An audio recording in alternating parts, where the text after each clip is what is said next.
A very warm welcome to the launch of Swift, Vanessa and The Sluttery, a fascinating new novel by Cathy Conlon.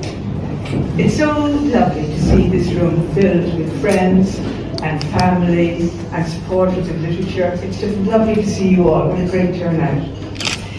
My name is Alison Maxwell, and I am honoured to be your host for this wonderful occasion. Cathy and I have been writing buddies and friends for many years. Cathy is primarily a poet, one of the finest poets I've ever read. So a novel exploring the turbulent relationship between Jonathan Swift and Esther von Humbrick is an exciting new venture. I was particularly struck by the title, Swift, Vanessa and The Sluttery, with its slightly salacious, provocative connotations. And in this book, it feels as if Cathy has indeed visited the sluttery, that room of furtive delights, but also a room where things are chucked that are no longer needed or appreciated, that is messy and chaotic and filled with lost dreams and forgotten hopes. And Cathy has rediscovered hidden treasures of perception and intrigue in there. We all know that a book is more than just paper and ink. It is a gateway to new insights and a testament to the author's dedication. It's very hard work being an author, and it takes years to produce a book which is as wonderful as this book is. This afternoon, we will hear about the journey behind these pages. We've a packed event ahead, a sneak peek into the book, a Q&A session, and of course, most importantly, getting your copy signed by the author herself. If you've been waiting for a new, gripping read, you are in the right place. I would now like to welcome Dominic Taylor, esteemed publisher at Savoy Editions.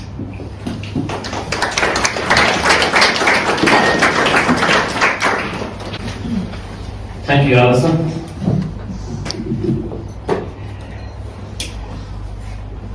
Just to reiterate what Alison said there, on behalf of the Limerick Writer Centre and our imprint Savoy Editions, publishers of Cathy's book, Swift, Vanessa and The Sluttery, thank you for all being here this afternoon for the launch of this very special debut novel. We gather not merely to celebrate Cathy's remarkable talent, but to reimagine and rekindle two extraordinary lives that burn brightly, tragically, and unforgettably across the landscape of 18th century Ireland. Before we speak of Cathy's book, let us speak first of its protagonists, because their story deserves to be told. Jonathan Swift was born in Dublin in 1667 and became one of the greatest satirists in the English language. Author of Gulliver's Travels and A Modest Proposal, he was a man of fierce intellect, savage wit, and deep, if complicated, compassion for the Irish people. As Dean of St. Patrick's Cathedral in Dublin, he used his pen as a weapon against poverty, colonial injustice, and the hypocrisy of power. He was, in many ways, the conscience of the age. But Swift's connection to Ireland was not confined to Dublin. It had a profound and lasting association with County Kildare, a connection that resonates beautifully with today's launch. Swift was a regular visitor to Selbridge, a quiet village on the banks of the Liffey, where his beloved Esther von Humbrick, whom he called Vanessa, lived at Selbridge Abbey. It was here, in the gardens running down to the river, that the two walked and talked and conducted their extraordinary, tortured correspondence. Vanessa had followed Swift from London, captivated by him, devoted to him, and Selbridge became the setting for one of the most intense and painful love stories in Irish literary history. The Abbey still stands today, and those gardens still carry a faint echo of their footsteps. It is one of literature's great unfinished love stories, and it is precisely this rich, painful, human territory that Cathy Conlon has chosen to explore in her debut novel. And this brings us to another great storyteller, one for us closer to home.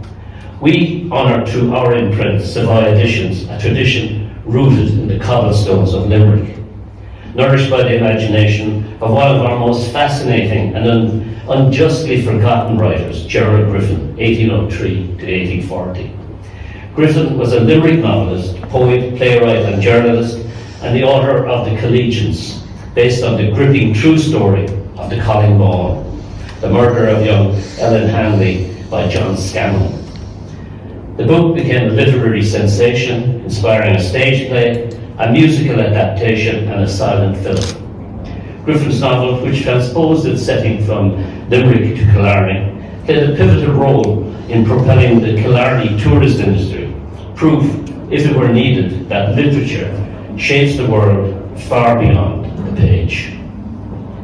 It was Griffin's legacy that inspired us to establish Savoy Editions, an imprint for genre and literary fiction, complementing our other imprints, Revival Press for poetry and LWC Publishing for non-fiction, and to honour this forgotten son of Limerick. To be publishing Cathy's novel this afternoon, then, is a moment of immense pride for us.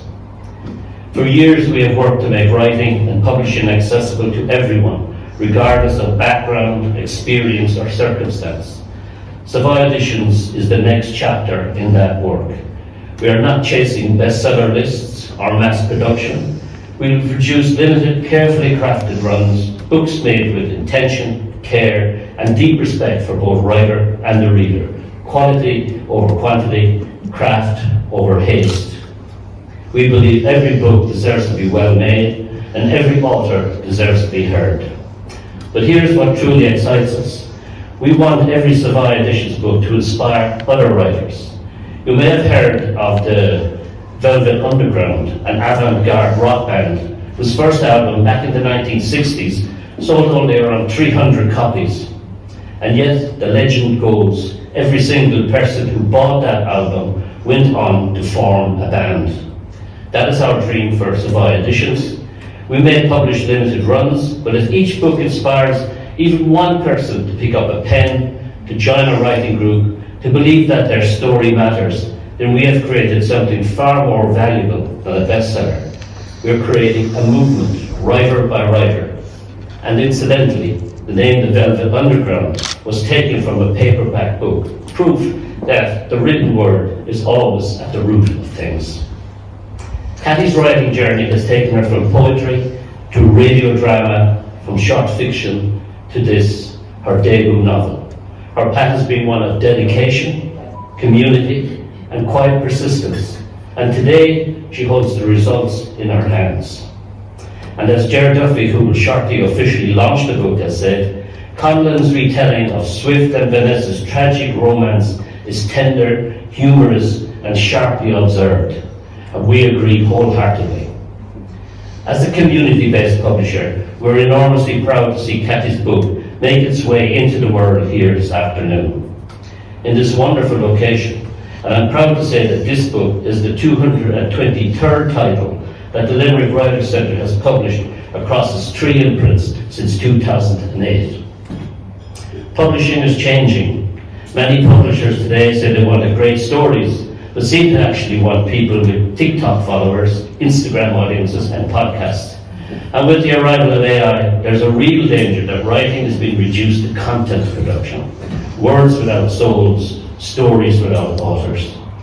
But with writers like Cathy and publishers like Savoy Editions, we intend to resist that tide and to keep publishing books that matter. Books that challenge, move, stay with readers long after the final page. Books written by people who have something to say, not something to sell.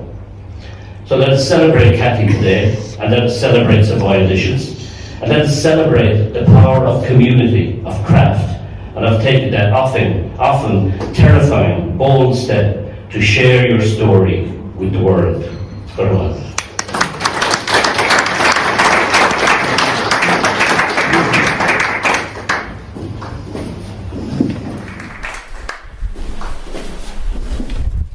Thank you, Dominic. Now I'd like to call on Ger Duffy, award-winning poet, to give the official introduction. Ger.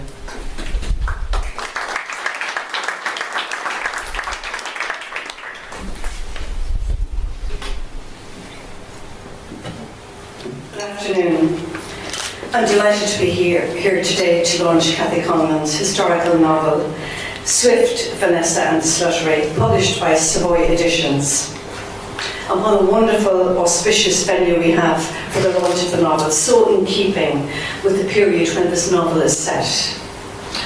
A writer of historical fiction is faced with the daunting challenge to recreate the lives, mindsets and experiences from a past which are essentially unknowable to the author. Cathy Conlon presents a world that is interesting and believable and took place 300 years ago. Through prose that illuminates, Cathy offers us a glimpse of lives lived between 1707 and 1726 and takes place between Kildare, Dublin and London. Conlon's romance between Esther von Omri and Jonathan Swift does not disappoint. Tender and profoundly human, her characters' longings and griefs are played out against the political and social backdrop of the 1700s. You might be forgiven for thinking that this is a novel mostly about Jonathan Swift. Anglican cleric, orator and prose satirist, writer of A Modest Proposal and Gulliver's Travels, Dean of St Patrick's Cathedral, defender of Dublin's poor, a man, you might think, who would have his finger on the moral compass of his time. That is not quite what we have between these pages. Instead, we have a novel that questions assumptions about relationships, gender and class. This novel is set in 18th century Ireland and London. It explores Esther von Omri's emotional entanglement with Swift, highlighted by their intimate meetings in the Sluttery. These meetings are referenced by Swift in his letters as tea in the Sluttery. Adieu till we meet over a pot of coffee or an orange and sugar in the Sluttery, which I have so often found to be the most agreeable chamber in the world. The plot follows Esther navigating Georgian society while becoming deeply entangled with Swift. It explores the emotional and intellectual dynamics of their 17-year relationship, which is marked also by secrecy and heartache. In this book, Conlon asks, what do Swift's actions and inactions tell us about the moral fibre of this man? Was he so different from other men of his time? Did he challenge the mores of his time and do right by those he loved? And to do this, Conlon uses the character of Esther von Omri, 20 years his junior. 24 chapters are told from her point of view, 25 from Swift's. She barely makes a footnote in the Wikipedia search about Swift, yet Conlon writes over 200 pages about her. Why was Esther von Omri important? Conlon explores her character to reveal Swift's true nature. This novel was a major undertaking. Conlon's inspiration was the ruined Selbridge estate, a rumour about unrequited love, and the question. The question was why? Many of us have these wonderings from time to time, but Conlon acted on them, pursued them, used her skills as a librarian to research this novel. The story is tense and dramatic. Not only does the novel come alive in your hands, characters, street scenes, love scenes, death scenes from 300 years ago in Dublin and London, she breathes life into it all. The structure of the novel brings you from the commencement of the relationship to its demise. Conlon unravels this story with great skill. Her descriptions of streets and houses places the reader in them. She builds the narrative through her use of detail, which can evoke a mood, a room, a journey, or a conversation. Her characters are established quickly. In her use of dialogue, she holds the pulse of each character and squeezes it just enough so the reader feels they know them intimately. It is here that Conlon's talent truly shines. It is no surprise to learn that she is also a recognised playwright and fiction writer, as well as a fine poet. Esther von Omri was the second child of Bartholomew von Omri and Hester Stone. The novel begins when Esther is 19 years old and ensconced in London after the death of her father Bartholomew. Her mother Hester has a wish to marry Esther off to money, as their estate and finances are tied up in Ireland, and also to re-establish their place in society. Esther, despite having many suitors, has other ideas.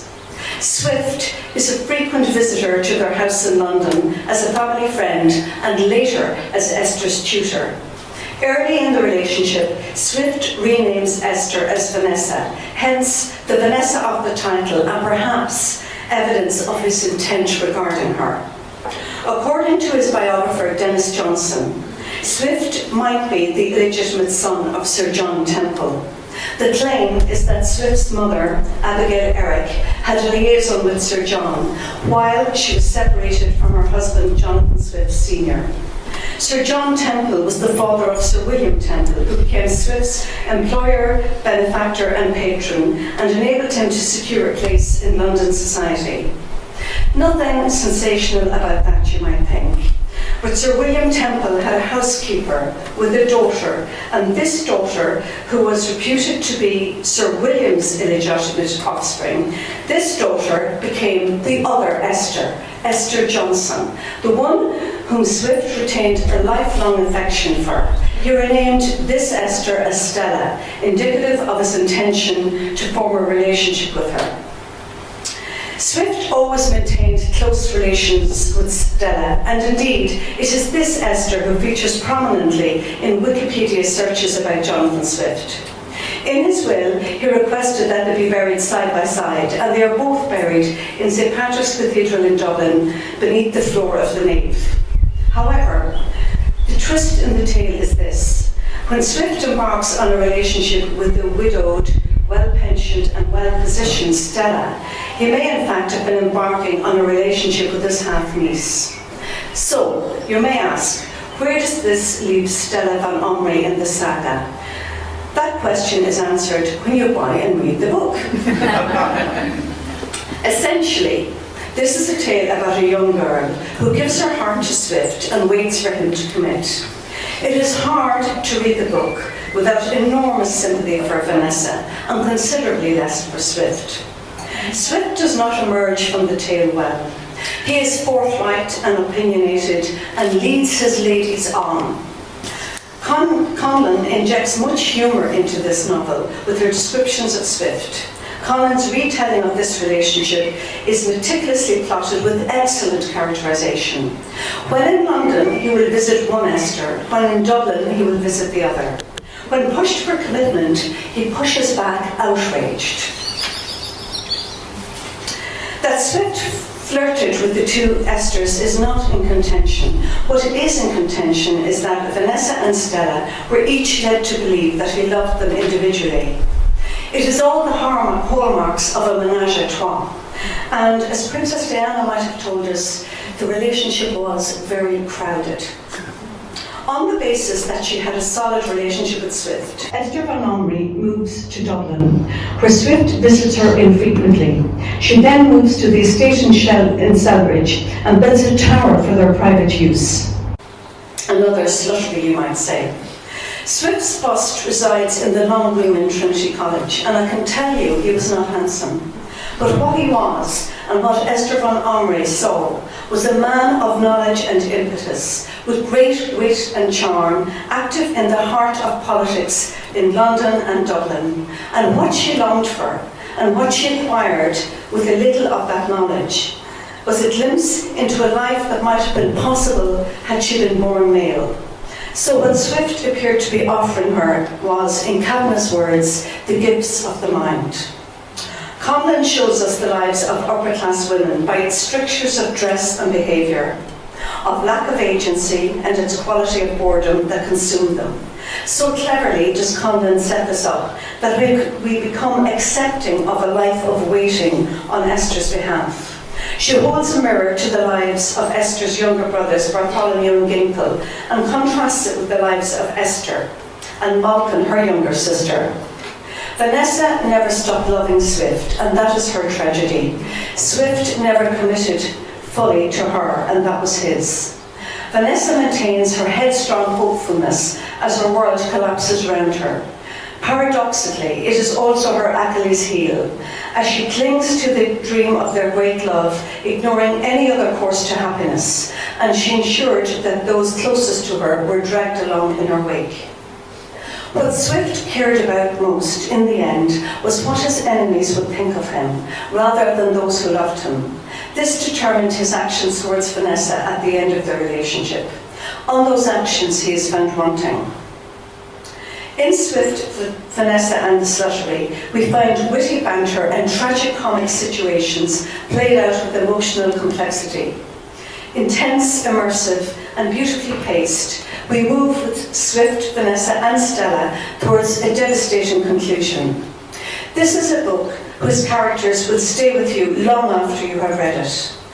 Although it is also a story of politics, sexual politics and church politics, it is much more a story of love. Love for women, written with all the power of love that is unexpected, in many ways unwelcome, but cannot be denied. In this novel, Conlon has captured a truth about male and female relationships. It is a riveting read which plays out gender politics and hypocrisies set against the political and religious backdrop of Swift's life. In writing this novel, Cathy Conlon has fulfilled the wish of a dying woman, Esther von Omri, to have her story told.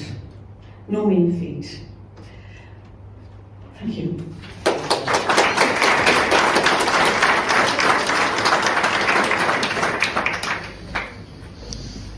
Thank you, Ger. That was really illuminating and entertaining. Thank you for a great speech. Now, I want to welcome the author herself, Cathy Conlon.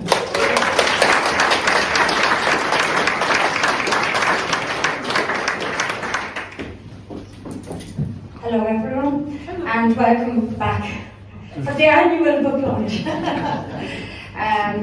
You're all very welcome here, and thank you so much. I really appreciate your presence here today.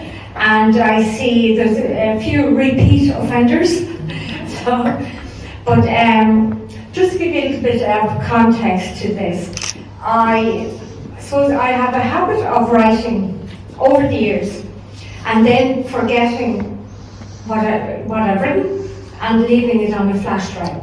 So I suppose it's like, you know that drawer in your kitchen that you throw maybe it could be a wine cork, could be a spoon without a handle or whatever. These are things that are always going to come in handy, you think. Okay.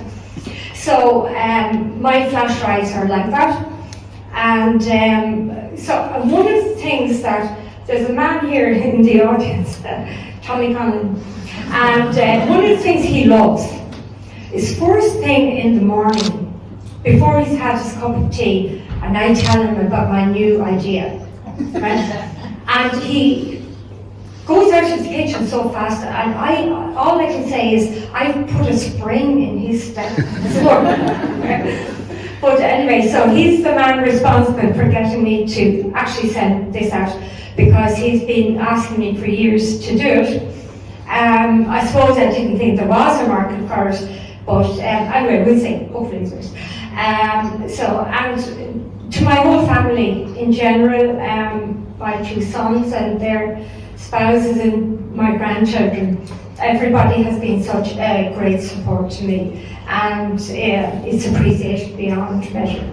So I'll start with a reading.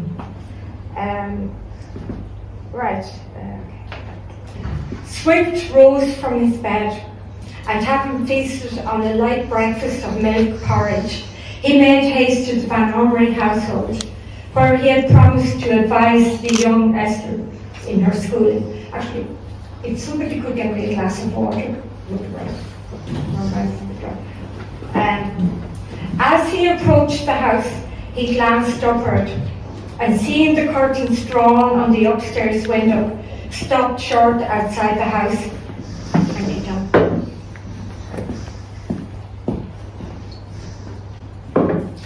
picked up several pebbles, which he began to throw at the glass. Presently a head appeared at the window, and the sleepy face of Esther showed from behind the blind. "Pray, what has you abed at this hour, idle slut?" Swift cried, whereupon the head disappeared. Swift, 2 glasses. Thank you very much. Swift mounted the steps, banging loudly on the door to gain entry. A half an hour later, the doctor, seated in the drawing room with Mrs. Van, glanced up at the sound of footsteps. Esther's cheeks were flushed as she approached, and he could make out the heaving of her bosom beneath the thin cambric of her rose-patterned gown. "I shall no more call you Esther," Swift pronounced, much to Esther's surprise. "What then shall you call me?" "Why, I shall call you Vanessa, as there are a mite too many Esthers in the world." "What other creatures by the name of Esther are you familiar with?" the young girl demanded. "Enough, you brazen hussy. Be damn glad of your new name. It is a fine one, and I own you'll not find another young lady, no, nor an elderly maid either, who may lay claim to the same title." "I should think not," the girl answered. "Well, and is it to your liking then?" "It is, and very much so," came the reply. "Very well. That is your new name from this time out. Pray, how have you passed your time since I was last here? And do not tell me you have all this time been idling in your bedchamber." "Indeed I have not," Esther declared. "It is high season, and there are numerous balls to attend." "A fig for your ball. How may a ball improve your mind, save that you're in the habit of clever conversing with the brilliant owner of the slipper that dances the minuet? Is that the case?" "No, it is not," she replied. "But if you do not approve of the ball as a way of spending one's time, I did spy you with Anne Long, and you did appear to have such a quality time of it. A saucy wench, I'll wager, to be so quick with your tongue. But I will not think the worse of you, for a quick tongue is matched only by a quick brain," Swift countered. "My daughter possesses a fine mind, Dr. Swift," Mrs. Van intervened, anxious that Esther might have the doctor's good opinion. "I shall be the judge of that in due course," Swift replied, "though I have a mind to think that her talents will be laid to waste should she occupy all of her time with attending the ball, such as she has proclaimed." "I have also attended the theatre, Dr. Swift," replied Esther. "Is that so? And what performance has interested you enough to draw you from your dancing?" "I have been to see The Way of the World." "Ah, yes, William Congreve. And what did you make of it?" "I rather enjoyed it, Dr. Swift."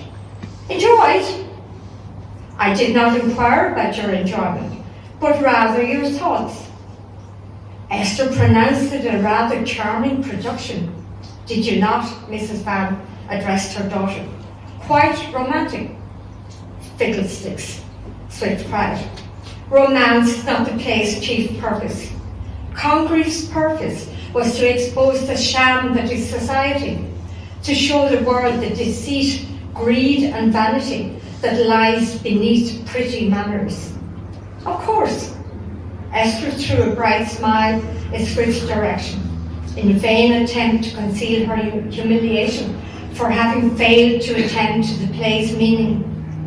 Her mind, as it happened, had been fully occupied with the doctor's most recent visit.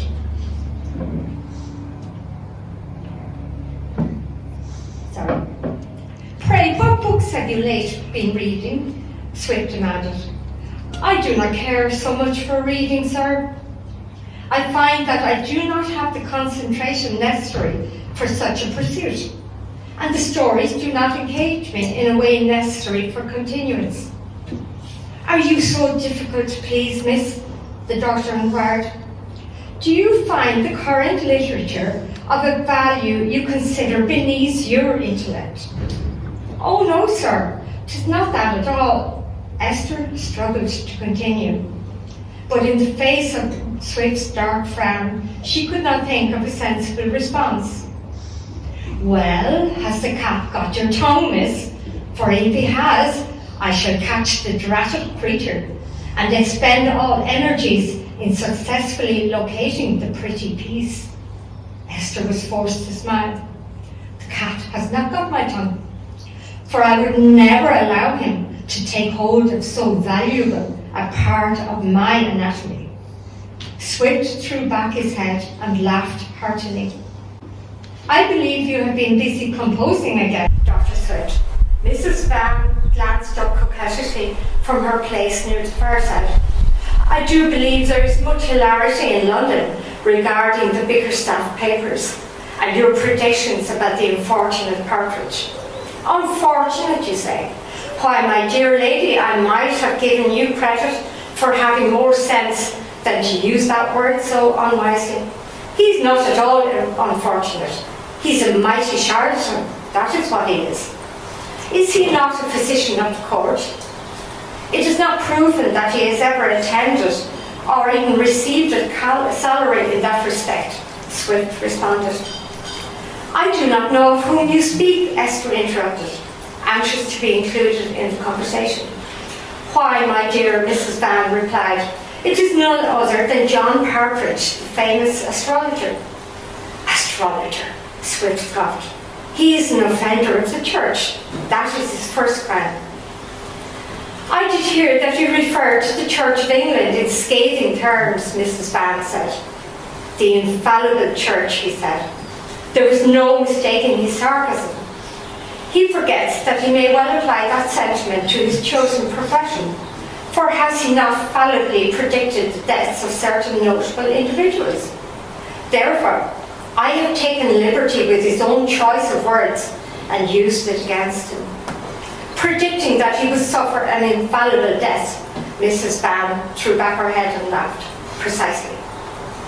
I did hear that his sleep is disturbed nightly by mourners crying outside his window, and that his home has been visited by undertakers anxious to arrange drapes for the morning, Mrs. Van continued. You are the author of this hoax, Esther inquired of the doctor. What an innocent you are, Dr. Swift said. Esther found herself colouring. Such innocence that is a mask for a fine mind, the doctor said. A mind that is yet without sufficient education. What do you know of philosophy and the classics? He inquired. Why, nothing, sir. I thought it much. Very well. We must remedy the situation. Swift took from his pocket a silver fob watch, and peering closely at it, he compared it with the clock on the mantel. It is 10 minutes past the hour of 12, Mrs. Van said. I must make haste, for I am due at court in 1 hour. Swift rose and made his way speedily from the drawing room, leaving the ladies gazing after him in wonder. What a strange fellow, Mrs. Van said. And what short legs he has, she went on, straining to look out into the street. I care nothing for the shortness of his legs or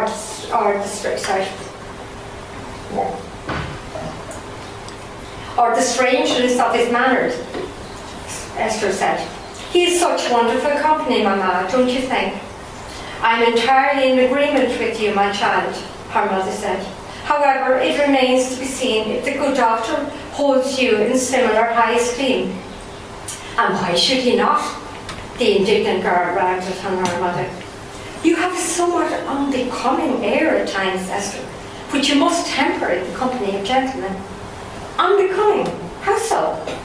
It is that you give free rein to your thoughts, a practice which I may assure you is not welcome in polite society.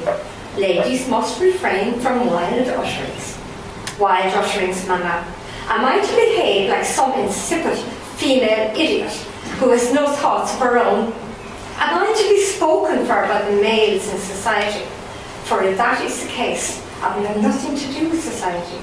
I will withdraw to my room and ever live the life of a hermit. You could never be a hermit, my dear, for For your love of an audience can only be matched by your love of certain male individuals. So I'll leave there.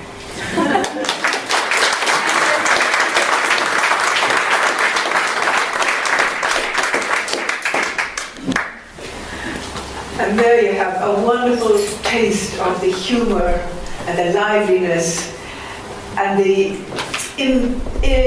information imparted through really excellent dialogue. And poor Esther is, I'm afraid, doomed. Now I'd like to call on Michael Farry to read an excerpt from the book. Thank you, Michael.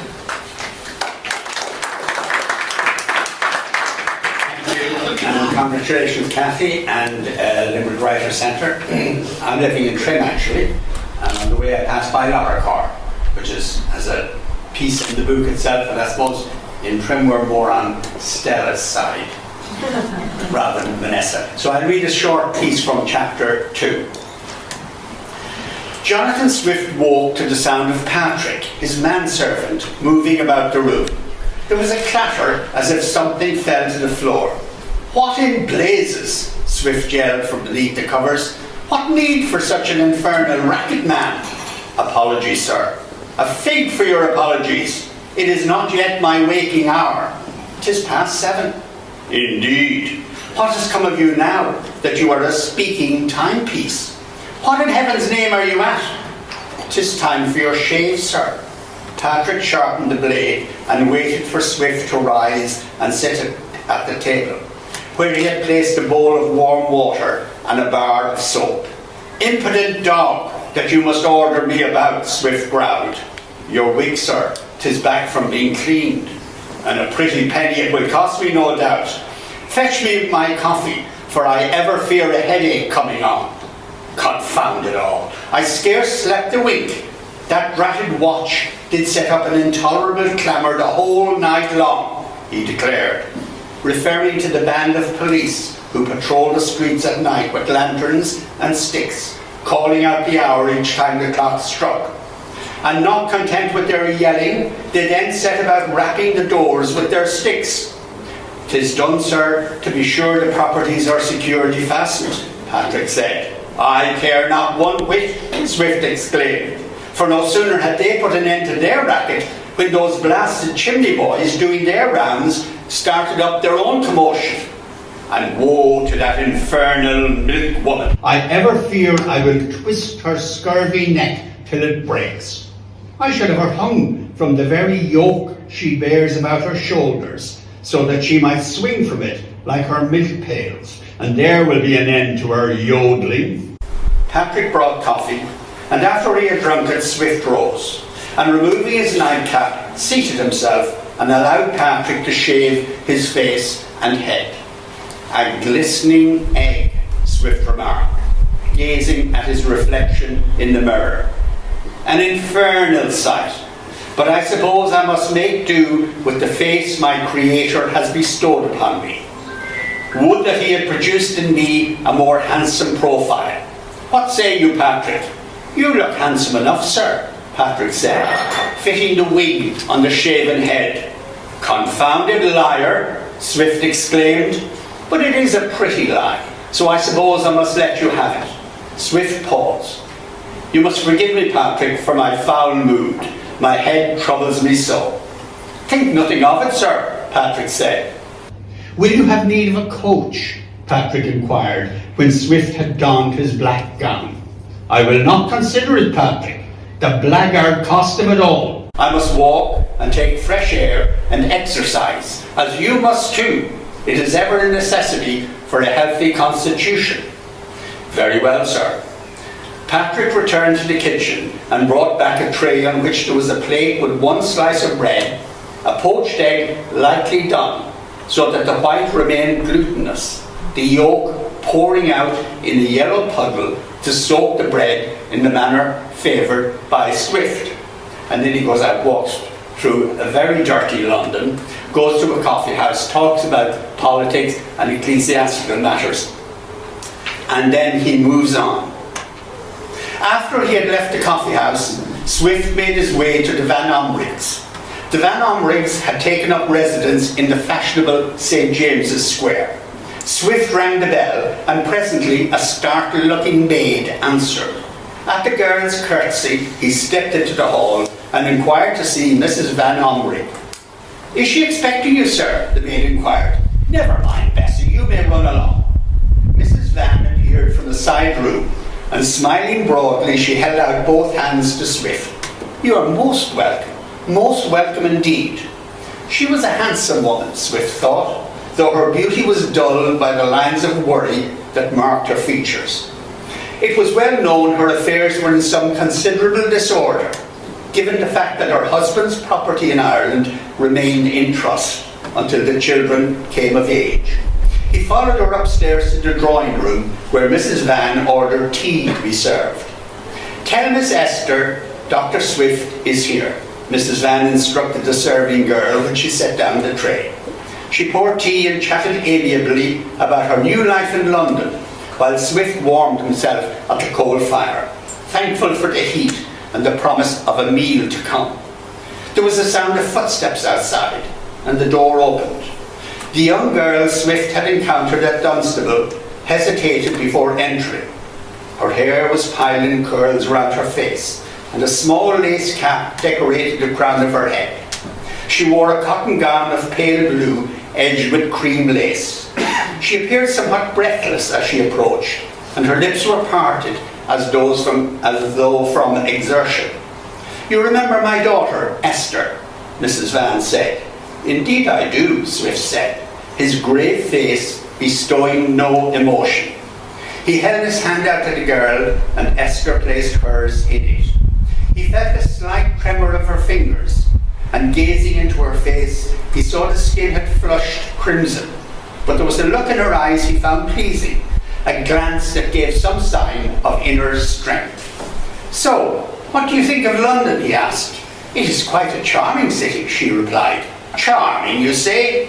Infernal, odious town with the stench of 10,000 horses, and enough mud to suffocate a body should one be unfortunate enough to fall on one's face. A plague on the confounded place, I say." Esther seemed surprised, and glancing swiftly at her mother, hesitated before replying that even so, she found it charming nonetheless. "The devil take charm," Swift said. "Esther, let us entertain our guest. Won't you play the harpsichord?" her mother entreated. "I do not wish to," Esther replied. "She can play moderately well," Mrs. Van said to the doctor. "Moderately well," Swift repeated. "How goes her education in general?" "I can speak for myself, and I will." Esther glanced in defiance at the doctor. "I have been instructed in penmanship, drawing, and needlework." "A fig for your drawing and needlework," Swift interrupted. "I am not of a mind to think that Providence has less endowed the female mind with qualities such as reason and moral excellence. Thus, you must be instructed to exercise reason and make sound moral judgments. You must be taught to think. What, pray, do you know of philosophy and the classics?" Esther shook her head and did not answer. "My daughter has not yet been instructed in such matters," Mrs. Van said. "I will be her tutor, Faith, if that is to your liking, and there's an end to it. Come, ladies, let us eat. I am famished." Thank you.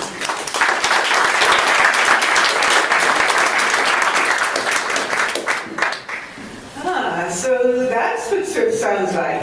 Well done, Michael, that was fantastic. Now I'd like to call on Julian West to read an excerpt from the book. Thank you, Julian.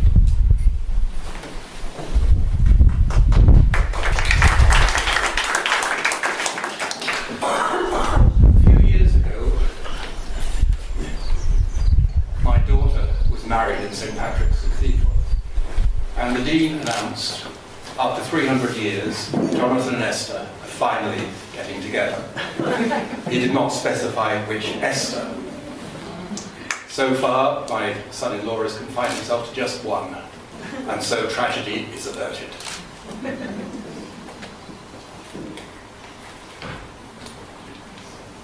Mrs. Van sighed. "Whatever is the matter with you, Esther? You have been most restless. He has not come, Mamma, though he has been in London 1 week. But Cousin Long has informed me that he was seen in Oxford Street on arrival at his lodgings there. Dear, dear, Mrs. Van said, you must not take on so. It simply is not becoming for a young lady to fly into such a passion. And there is your sister, to whom you are duty-bound to offer good example. She had not quite finished speaking when there came a sound of footsteps ascending the stairs. Bessie arrived at the door, flushed and somewhat excited. Dr. Swift, madam, she announced. The doctor stood there, a splendid figure, grown fatter since his departure to Ireland, but seeming all the better for it. His eyes were bright and his complexion smooth. Esther felt herself tremble and for a moment was unable to make a single movement. Ladies, boomed the doctor, I apologise for arriving unannounced, but my business today has brought me in close proximity to your lodgings. Therefore I made bold enough to see for myself that you are all well and stay in good health. Oh indeed, doctor, you're most welcome, Mrs. Van laughed gaily and stood up to greet the doctor. But her movements were apprehended by Esther, who leapt up from her seat, disregarding the needlework which fell unheeded to the floor. She ran to the doctor and, senseless of all propriety, she flung herself at him. Well, well, Swift exclaimed. How sorely I've missed you, Esther cried. Good heavens, Hess, replied the doctor. You have not yet learned to regulate your passions, I see. Oh, you're here to stay. Say you are, Esther entreated. Esther, the doctor must be allowed to rest and not be inconvenienced with questions and entreaties. Really, you must compose yourself. Mrs. Van turned to the doctor. You will dine with us, Dr. Swift? With pleasure, Mrs. Van, for I have acquired a considerable appetite for my business about town. He turned to Malkin, who had said nothing up to this moment. Pray, who is this pretty miss? Not little Moll, surely. It is I. Malkin smiled shyly. She was now 13 years old and bore the promise of great beauty to come. By heavens, you've grown into a charming maid, Swift said.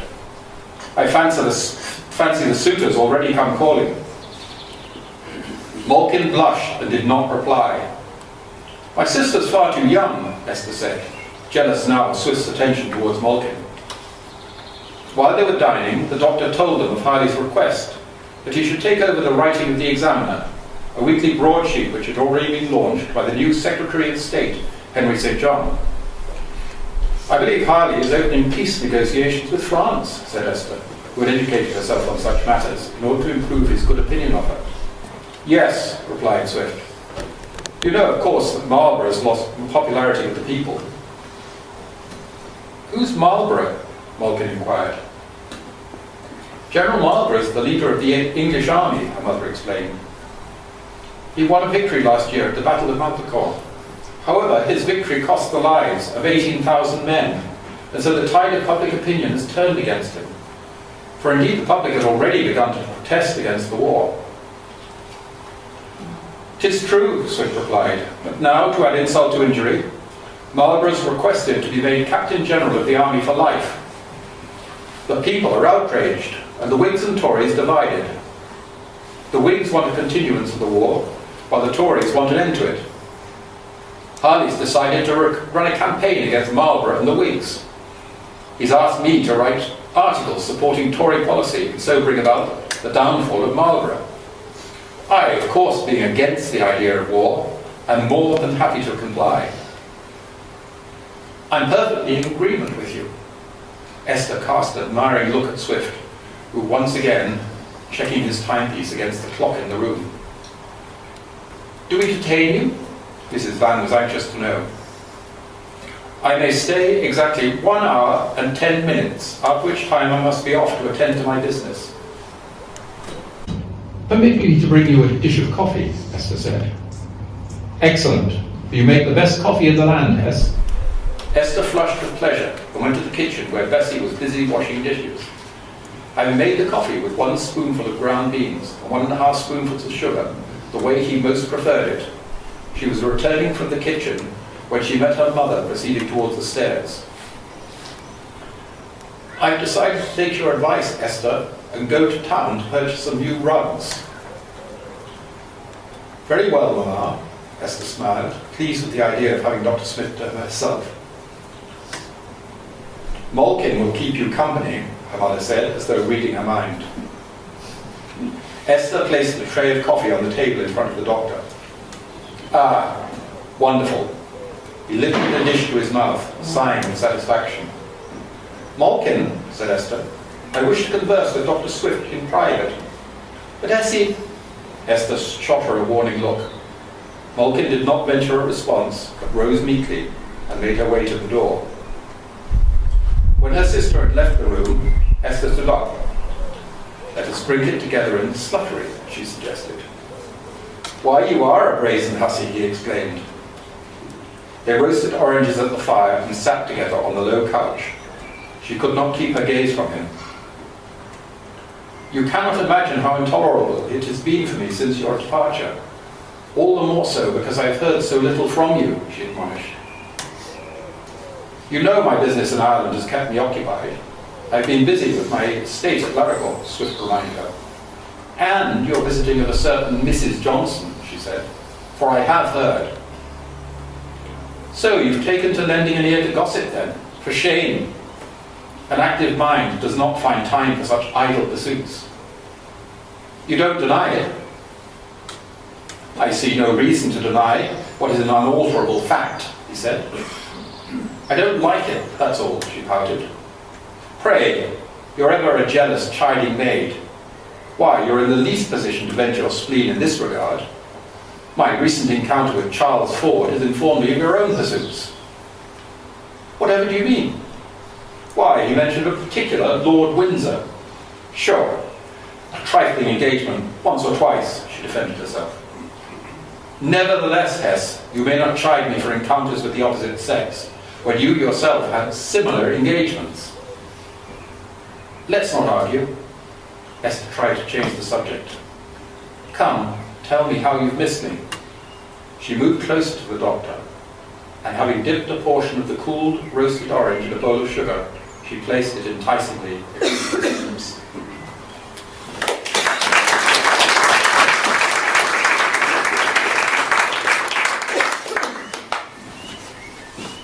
I wish you hadn't just stopped there. Cathy would like to say a few words.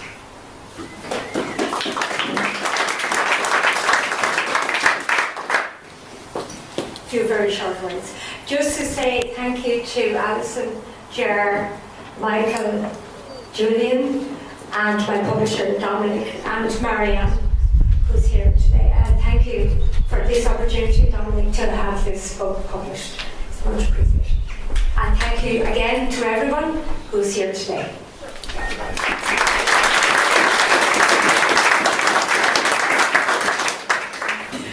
Okay, now it's your chance to have a word with Cathy. So we're going to have a Q&A session moderated by Ger Duffy. Thank you.